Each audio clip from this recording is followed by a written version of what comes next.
News star Madhya Pradesh Chhattisgarh में आपका स्वागत है। आइए बढ़ते हैं आज की ताजा खबरों की ओर। जबलपुर के गोहलपुर थाना अंतर्गत एक अजीब और गरीब मामला सामने आया, जहां एक मुस्लिम महिला द्वारा विगत कुछ दिनों पूर्व एक शिकायत प्रस्तुत की गई कि पति द्वारा उसके बच्चों को उससे छीनकर उसका पति ले गया है और उसे मिलने भी नहीं दे रहा है, जिस पर थाना प्रभारी गोहलपुर द्वारा विवेचना अधिकारी को दिशा निर्देश दिए गए थे। इस पर चलते कुछ दिनों से फरियादी के आवेदन पर पति को थाने से बयान देने हेतु बुलाया जा रहा था, लेकिन अनेकों बार बुलाने के बाद भी आरोपी पति बयान देने नहीं पहुंचा, और जब पहुंचा तो वकील के साथ पहुंचा, जिससे एक नया बवाल खड़ा हो गया। आरोपी पति का कहना है कि मैं अपने अधिवक्ता के साथ थाने बयान देने आया था, लेकिन विवेचना अधिकारी एवं उनके साथ अनेकों पुलिस वालों ने मुझे अंदर कमरे में ले जाकर लातों घूंसों से जमकर मेरी पिटाई कर दी और मेरा मुलायजा भी करवाया गया, जिसका विरोध मेरे अधिवक्ता द्वारा किया गया, लेकिन विवेचना अधिकारी ने न मेरी बात सुनी न मेरा बयान दर्ज किया। ऐसे में कभी भी कोई भी व्यक्ति अपने बयान देने थाने नहीं पहुंचेगा। जब एक अधिवक्ता के साथ जाने पर थाना स्टाफ द्वारा मारपीट की जा सकती है, तो आम तौर पर बयान देने जाने वाले लोगों के साथ किस तरीके से गोहलपुर थाना पेश आता होगा, यह सोचने की बात है। मेरी उच्च अधिकारियों से यह मांग है कि इस मामले पर तत्काल संज्ञान लेते हुए दोषियों पर कड़ी कार्रवाई की जाए, जिससे आमजन को न्याय मिल सके। जबलपुर से अखिलेश सोनी की रिपोर्ट।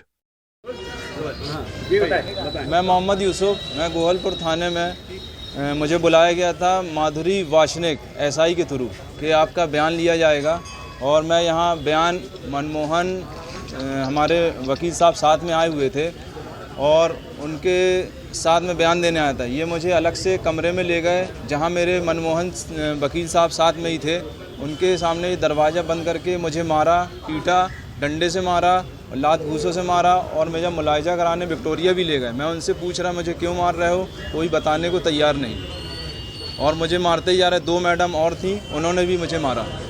इसके लिए फिर आपने क्या किया? इसके लिए मुझे तो कुछ होश ही नहीं था, मुझे विक्टोरिया ले गए थे, और फिर मैंने जैसे वकील साहब ने अपने साथियों को बुलाया, उसको इस खबर का अवगत कराया। क्या चाहते हो? मैं चाहता हूं जो गलत काम मेरे साथ हुआ है, अगर कोई ऐसे ही काम चलता रहेगा तो कोई अपना स्टेटमेंट, अपना बयान देने नहीं आएगा, थाने में नहीं आएगा। आपका नाम? आपका मोहम्मद यूसुफ। मैं अफशा अख्तर हूँ। मैं अपने बच्चे के लिए आई थी। बहुत प्रताड़ित हूँ मैं।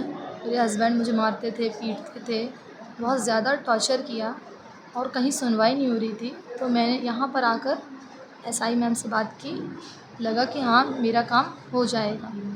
इसके तहत लिखा पढ़ी से तो मेरा बच्चा गया था, पर मैं एग्री नहीं थी कि मेरा बच्चा छोटा है।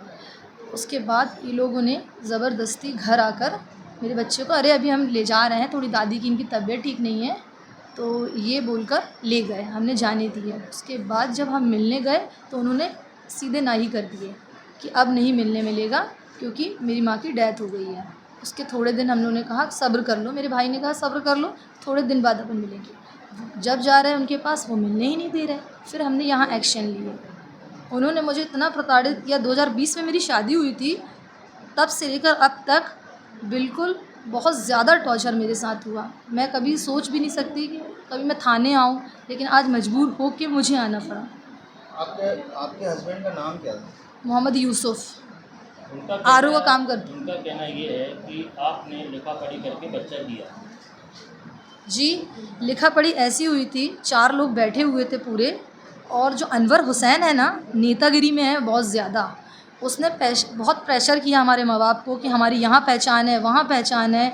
हम लोग को बहुत ज़्यादा दबाया है, बहुत ज़्यादा दबाव डाला हम लोग पर। हम लोग डर गए थे, हम लोग की कोई पहचान नहीं है। हम लोग बहुत सीधे साधे मिडिल क्लास फैमिली से बिलोंग करते हैं, और हम लोग का कुछ ही नहीं था।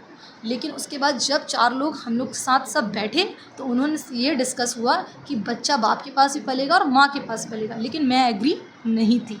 मैं डिवोर्स के चलते एग्री इसलिए हुई कि चलो मेरा डिवोर्स तो हो रहा है, साथ ही मैं ये भी कर दूं कि चलो बच्चा दोनों जगह पले। लेकिन उन्होंने डायरेक्ट 15 दिन का कर दिए। मुझे लगा यार 15 दिन, हाँ कुछ नहीं होता, 15 दिन में मिल जाएगा। मौखिक रूप से उन्होंने ये कहा कि 1 हफ्ते में 2 बार आपके पास रहने भी मिलेगा और आएगा भी आपके पास, मैं छोड़ भी दूंगा। ये सारी बातों से उन लोग नकारते हैं। सारी बातों को लोग इसी बातों चलते थाने में हाँ, मैंने किसी FIR महिला अधिकारी ने आपके जो हस्बैंड है जी। husband है, जो भी हैं, जी। तो उन्होंने उनके ऊपर हाथ उठाया था क्या? नहीं, उन SI मैम हैं जो, उनको उन्होंने मतलब परेशान किया, मतलब ऐसे धक्का दे दिया, मतलब वो बहुत ज़्यादा अकड़ू है, बदतमीज़ी किया। अब कोई बदतमीज़ी करेगा औरत के साथ तो औरत तो यही करेगी। और पहली बात तो ये है कि उसने अपनी दीवार पे नाक फोड़ लिया उसने। किसने? ये यूसुफ ने उनके ऊपर हाथ नहीं यूसुफ ने उठाया SI को धक्का दे दिया और बदतमीज़ी करा।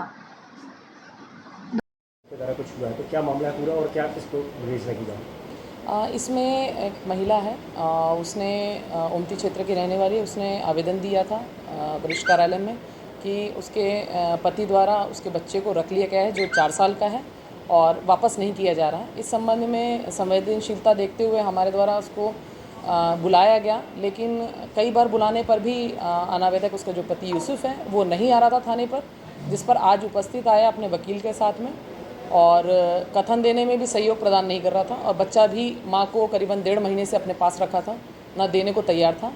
और इनका कहना है कि हमारा तलाक हो गया, जबकि इनका नोटिस पर ही लीगली तौर पे कार्रवाई चल रही है। अभी लीगली तौर पे तलाक नहीं हुआ है और बच्चा इसने अपने पास रखा था और बुलाया गया और कथन लिए गए हैं।